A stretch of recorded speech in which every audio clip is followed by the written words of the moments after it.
Ayan, hello po sa inyo mga kalingap. Welcome back po sa ating YouTube channel, Kalingap JJ. Bago po kayo, palike, pa-share, pa-subscribe mga kalingap and on notification bell for more vlog. So, for today's vlog mga kalingap, ayan, cleared out natin yung mga nagme-message sa atin na meron daw third party regarding sa EDSI.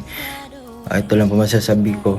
If in terms of private mga kalingap, private usapan, dapat po ang iniintay po natin dyan magkaroon ng message or pahayag regarding po dyan sa mga ganyang issue is yung involved po dyan. Kasi si Kalepedo, if na-involved po sa ganyan, dapat siya po yung hintay nating magsalita po about dyan. Hindi po natin kailangan magkaroon ng maraming assumption kasi mas lalong lalalim pa yung usapin na yun. Kay Bansi din ganun, meron din daw ang boyfriend. Sabi ko po, ano na po tayo dyan, dapat labas na tayo dyan. Kung ano po yung sinabi nila on cam, yun po yung ating nasa isip lang dapat. Huwag na tayo mag-isip ng kung ano-ano pa regarding po sa mga ganyang issue. Mas pwede pang lumalim at lumalim pa pag hindi natuldukan. So yun lang naman talaga ang kailangan na respeto sa kanilang dalawa. So kung decision po nila yun, kung mutual po decision nila yun, mutual decision na pag-usapan nila, talagang pinag-isipan nila, talagang ayaw na talagang patagalin, so kailangan po natin i-respeto. Kung talagang tunay po kayong sumusuporta po sa kanila, yun lang po yung kailangan natin gawin, kailangan natin tanggapin. If talaga natin, mahal natin sila or talagang sumusuporta po talaga tayo sa kanilang dalawa. So dito po, syempre ang love team po talaga, sabi nga po ni Kalinga Prab, is for support lang po talaga yan sa mga beneficiary, mga Kalingap. So hiwalay na dun kung magkagustuhan sila, kung magkaibigan sila, nagkaroon ng relasyon, MU, kung ano man stage pa yan ng relationship, hiwalay na po yung dun yung Kalingap. Kasi syempre silang dalawa na yun eh. Kalingap, tulong lang sa mga beneficiary. Katulad po niyan, sa pag-aaral, si Biancy ay makapagtapos na ng first year college, magsa-second year na. Yun po ang tulong na ginagawa po dyan sa love team po na yan. And syempre, yung kabahay, diba? Natutulungan yung pamilya. Marami pong aspeto ang pagtulong talaga ng Kalingap. Kaya po maraming tulong, maraming na nangyari.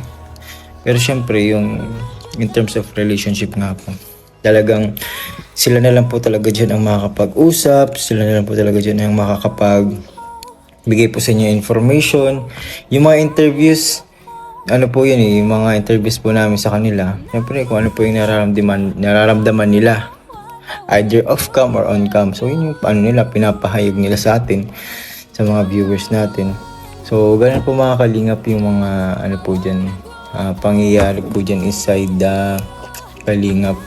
Talagang depende po sa kanila, magkakagustuhan po sila. Kung sila po sa dulo, edi mas masaya po kasi talagang pinaka-successful yung ating pag-suporta po sa kanila. Pero kung yun nga po, naging parte lang ng buhay, naging parte lang ng journey as Kalingap Angel, as Kalingap Edu, yan, wala po tayong magawa dun. At least naging parte sila ng buhay ng isa't isa. At kung ano man ang nakuha nila, kung ano narating nila, kung ano man yung pinagkaloob sila sa kanila ngayon, yun po ay talagang grabing grabing blessing na po yun sa kanila. Eh syempre, thankful naman po yung dalawa, nakikita naman po natin. Thankful sila sa mga pangyayari, sa mga nangyari sa kanila. Diba? Wala naman pong halong pagsisisi. So, yung usapin na hiwalay na po talaga sila, ay nahiwalay sa kanila, sa on-cam, ay talaga pong sila na lang po talaga ang po yun, kumbaga, private matters, yung ganong usapin. So, ayun po mga Kalingap, sana po, naintindihan nyo po yung sitwasyon. Pero ako po mga Kalingap, ako yung tatanungin nyo, meron pa din akong hope, nagbibigay pa din ako ng hope kahit konti sa mga nangyari. Kasi, kapag mag-e-end na, dapat dalawa silang nagsasalita in front of the camera. O dito kasi sa latest part, Si Biancy lang po kasi yung nagsalita. So dito, parang talagang may tagpuan pa. Pero hindi po ito ibig sabihin binibayin ko po kayo ng para umasa ulit. Para magkaroon ulit ng ng time sa kanila. Actually hindi naman po natin kailangan pong sabihin ito. Pero yun nga, kung talagang may tagpuan pa, tapos kung talagang nag-end na talaga, legitimate na end, as in legit na legit, dapat katulad sila ng Franjoy na nagharap po sa camera. Tapos naging po manin, mga last message. Kaso hindi pa po si Biancy pa lang. So naghuhupa ako na baka talaga hindi pumunta dun si Kalingap Edo dun sa vlog na yun kasi ayaw makitang masaktan si Biancy, ayaw makitang masaktan yung sarili niya. Siyempre, kapag nagkita sila, masakit yun baka mas lalong grabe yung impact. So doon po baka po talaga yun, may hope pa din po talaga kahit papaano na mangyari po yung talaga possible na tagpuan talaga. Kasi di naman po yung tagpuan pa Di pa po yun yung tagpuan na vlog po sa EDC. Nakita nyo naman po yung teaser short. Yun, teaser ni Kalingap Rab.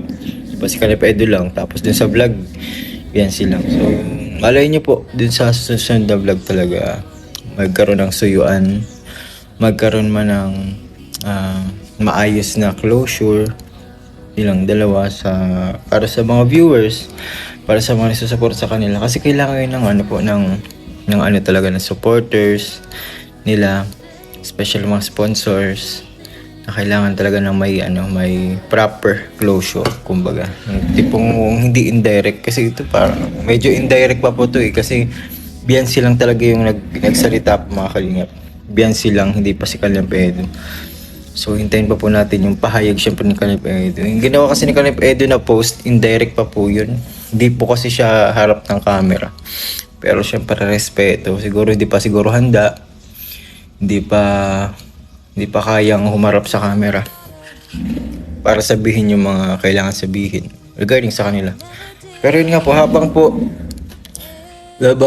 naghihintay tayo ng tagpuan nila, sana po ay sana less bashing, less yung pagbabati ko sa kanila kay Biancy man or kay Kalingap Edo. Sana po pa din, less pa din, para hindi po mas lalong lumalim, humaba yung usapin. Kasi kawawa naman po sila both. Talagang hintayin po natin silang magkaroon ng time. Siguro kailangan po lang nila ng time to settle para sabihin sa inyong lahat po na talagang wala na po ang EDC. So kung wala na po ang EDC, kailangan pa natin tanggapin, kailangan natin mag-move on. Mahirap ma-stuck kapag naka-move on. Masakit yan sa dibdib, sa puso, sa isip. So, ayun po mga Kalingap. Sana po ay tayo. Maging banayad yung ating pag-move on. Alam ko matagal, mahirap. Pero no choice. Kailangan natin mag-move on, guys. Mag-move on sa mga pangyayari. Ngayon lang naman, guys.